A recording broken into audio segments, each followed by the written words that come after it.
What's going on, y'all, man? So Pete Nakos, one of the top reporters in the country when it comes to transfer portal news, obviously does a great job, has released his top 10 most impactful transfers. Okay, what do you guys think of this list? Right now, I think at number two, I think he did a really good job. Very underrated guy. I know some Alabama fans did not like, Justice Haynes from what I see in the comment sections and things like that. They felt like he hesitated too much. He didn't explode through the hole, and he had a lot of holes in his game. But I think Justice Haynes is one of the top backs, and I think him going to Michigan is only going to help their team with what they're trying to do next year. Obviously, landed Bryce Underwood. Now you get a guy with some collegiate experience to kind of come in, and we'll see if he's starting, obviously, game one. But I think you landing him is only going to help their team. So I agree. I think that is a top five impact transfer. As soon as he comes in, he's going to be very good for them. And let's think about Ohio State, right? Another really good get in Max Clare.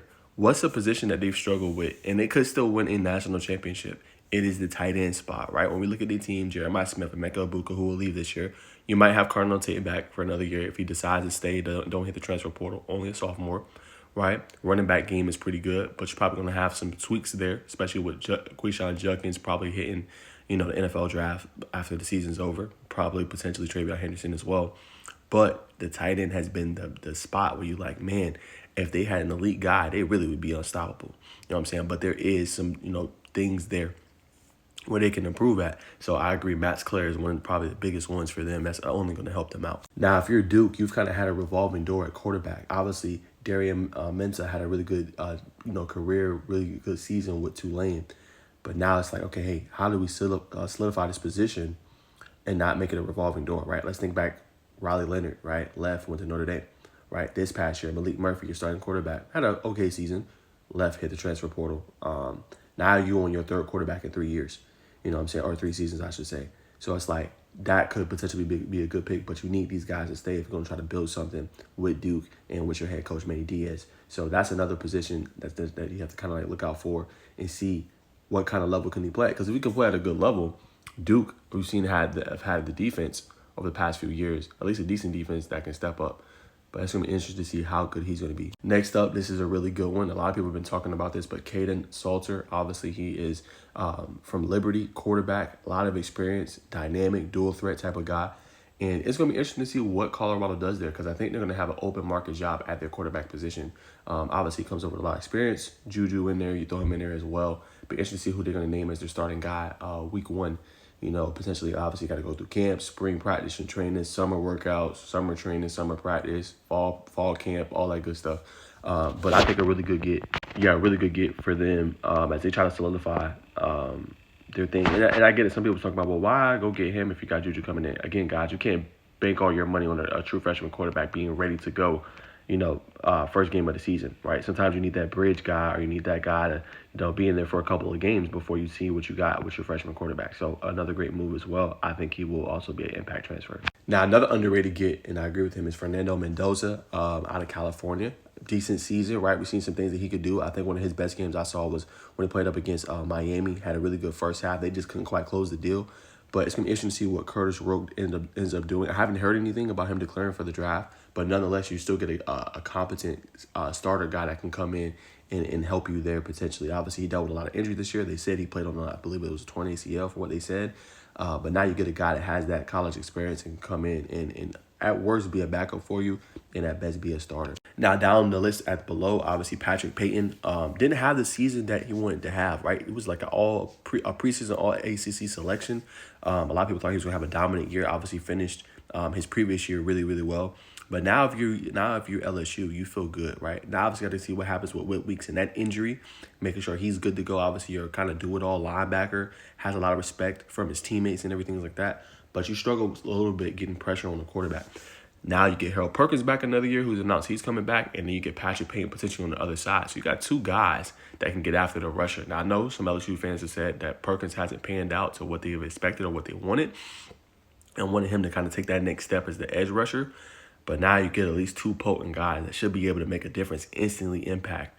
And I definitely think that's what Patrick Payton is going to be in a new system, new defensive coordinator, new scheme. That should only help him. Next up, we got to talk about, obviously, Carson Beck, another really interesting transfer as well to Miami. Y'all know I'm a Hurricanes fan. Y'all know I've talked about it on my platform and on my channel. I don't know, y'all. You know what I'm saying? It's no disrespect to him. I just feel like you're going to have everything lined up for him in order to be successful. And it's no disrespect. I know, obviously, he made a great play from what I saw, making a lot of NIL money, $4 million deal coming over to Miami. But for those that are thinking this is going to be a Cam Ward type impact transfer, I would say hold your horses, right? Cam Ward can do a little bit, can do more with less, right? We've seen that at Washington State, his career there, and several other spots where he's went. Right, I don't know if Carson Beck is that kind of quarterback. Right, when we look at Georgia this year, they were inept at wide receiver. Right, led the league in drops.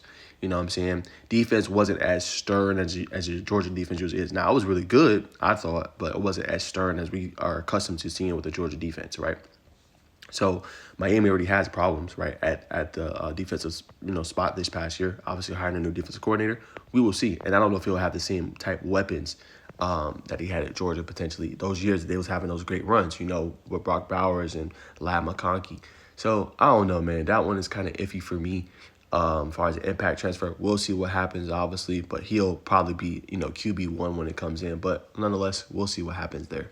Another underrated guy, and a lot of time talk about on this list before I think of my impact transfers, John Meter, or Meta, whatever how you want to say his last name. I agree. I think this is a top one as well because what did Oklahoma struggle with last year?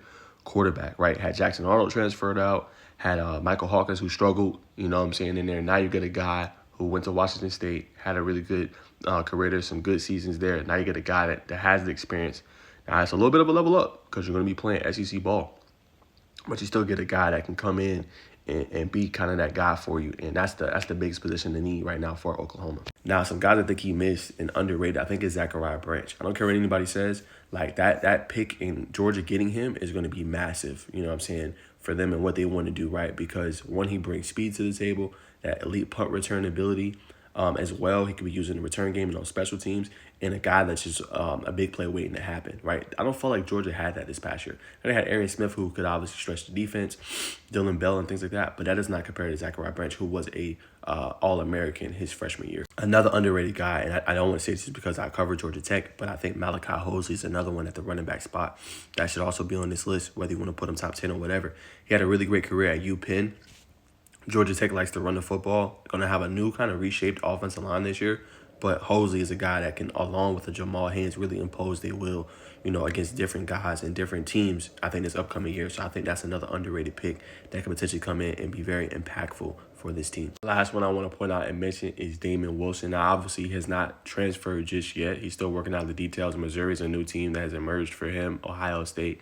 That's another guy I think potentially wherever he signs and lands, he could be an impact guy. Had a pretty decent season for Georgia, right? Obviously behind some great guys, Mikael Williams, a really great defensive front. But that's another guy that hit the portal. Probably going to end up with Ohio State. I think he could be an instant impact guy, especially when you lose Jack Sawyer and some of their defensive linemen this upcoming year. Now you get a guy that can plug and play. That's going to be another pretty big impact transfer, I think. And I think he's going to make, a big impact as well in the NCAA. But y'all comment below, man. What's your thoughts? What do y'all think of this top 10 list of impact transfers potentially? And who are some guys that are missing? Who are some guys that I missed that you think should be on this list as well?